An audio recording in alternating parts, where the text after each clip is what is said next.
네, 안녕하세요. 시드니 국가대학교에 재학 중이고 현재 프리랜서 개발자로 활동 중인 홍석현이라고 합니다. 반갑습니다.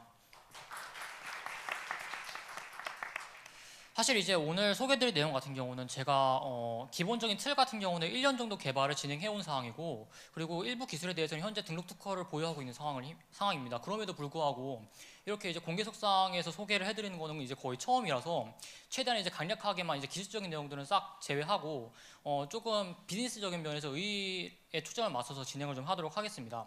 이제 보시다시피 장부 없는 분산 환경인데요. 이제 이게 굉장히 한마디로 설명하기가 굉장히 어려운데, 서술을 하자면, 코스모스 프로젝트와 유사하지만 첫 번째로 블록체인 의존성을 완전히 제거했습니다. 즉, 블록체인에 초점을 맞춰져 있는 게 아니라 덱의 성능을 최대화하고 특히 이제 높은 검열 전원성을 가진 덱 플랫폼을 되는 것이 목표고요. 그리고 두 번째는 분산 실행 환경으로서는 매우 높은 프로그래밍 가능 유연성을 가지고 있습니다. 그리고 세 번째로는 밑에 있는 분산 실행 레이어를 일부 최대한 제거를 해냄으로써 성능 향상을 끌어내는 것이 목표입니다. 다음과 같은 순서로 진행을 하도록 하겠습니다. 저는 개인적으로 이제 개발자로서 애플리케이션 실행 최적화 분야에 예전부터 관심을 굉장히 많이 가지고 있었는데요. 14년에서 15년에 이제 이더리움 관련 연구를 진행을 하면서 특히 이제 최적화 분야에 굉장히 고민을 많이 했었습니다. 그러면서 이제 지금은 이제 많은 분들이 알고 계시는 사항이지만 이제 덱의 근본적인 확산을 막는 기술적인 요인들이 굉장히 뭘까?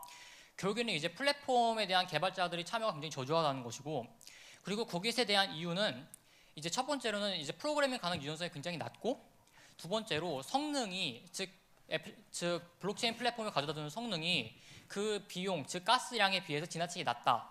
뭐 이것만을 포함하는 문제는 아니지만 현재 이게 확산적 문제로도 잘 알려져 있죠. 물론 이제 3년 전 그때와 이제 현재를 비교를 해보면 이제 확장성 솔루션들이 굉장히 많이 이제 등장을 했고 굉장히 많은 개선들이 있었습니다. 뭐 이더리움 2.0에서 뭐 플라즈마 샤딩 같은 것들이 도입이 되고 이제 이런 식으로 이제 큰 성능 향상과 비용 감소 이런 것은 분명 사실입니다만, 블록체인 처리 성능을 급격히 향상시킨 솔루션들은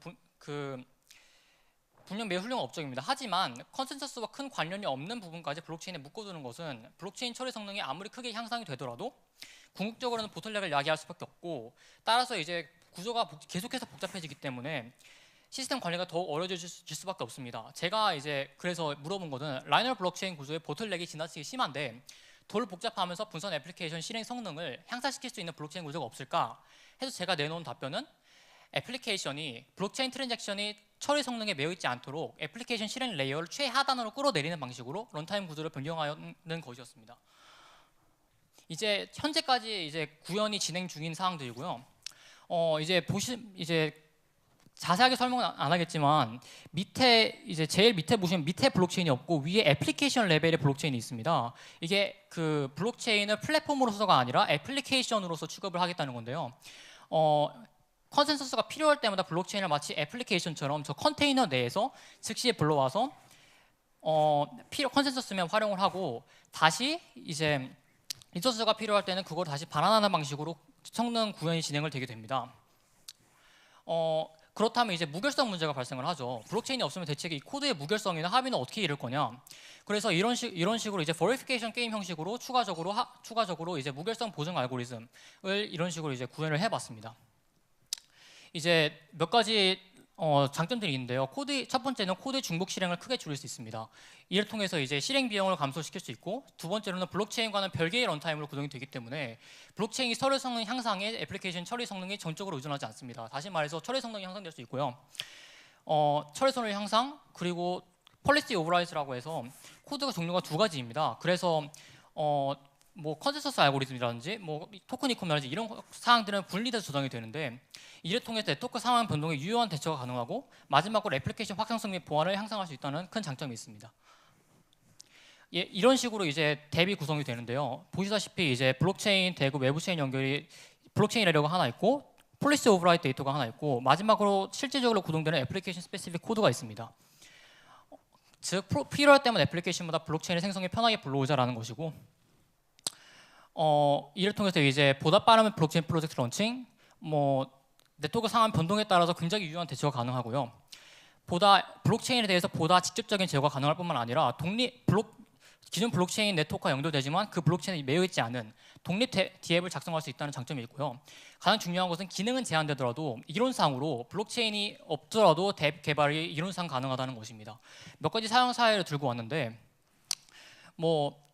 이론상 제가 이제 몇 가지 프로토타입으로 구현해 본 것 중에서 이제 non-peg stablecoin 프로젝트라는 게 있는데 이제 스테이블코인 프로젝트 중에 굉장히 유명한 게 하나 있지만 이거 같은 경우에는 이제 코드로서 그 알고리즘 자체를 갖다가 다이나믹하게 스크립트 또는 코드로서 변경이 가능하기 때문에 아까 언급을 드렸다시피 상황에 따라서 굉장히 유연한 프로그램 레벨에서의 대처가 가능하다는 큰 장점이 있고요. 그리고 봉업의 효율적인 뎁 구현 이런 식으로도 가능합니다. 자체 블록체인 네트워크가 구축했지만 토큰의 경우에는 기존 스테이블코인 컨테이너의 것을 사용할 수도 있고 그리고 폴리시 단에서는 사용자 정보 기반의 효율적 토큰 분배, 합의 정책 등을 정의를 하고요. 그리고 스페시픽 코드 같은 경우에는 이제 실질적으로 뎁이 구현될 수 있는 애플리케이션 코드가 들어가면 이제 앞서 이제 보여드렸던 그 뎁 컨테이너와 굉장히 연동이 가능하다고 보시면 될 것 같습니다. 결론적으로는 현재 블록체인 구조의 처리 성능이 얽매이지 않고 보다 빠르고 효율적인 무선 애플리케이션을 빠르고 편리하게 개발하고 배포할 수 있으며 최종 사용자에게는 아무런 불편 없이 탈중앙화 서비스의 활발성을 제공할 수 있는 남겨진 모든 사람들을 위한 탈중앙화 애플리케이션 플랫폼을 소개해드렸습니다. 감사합니다.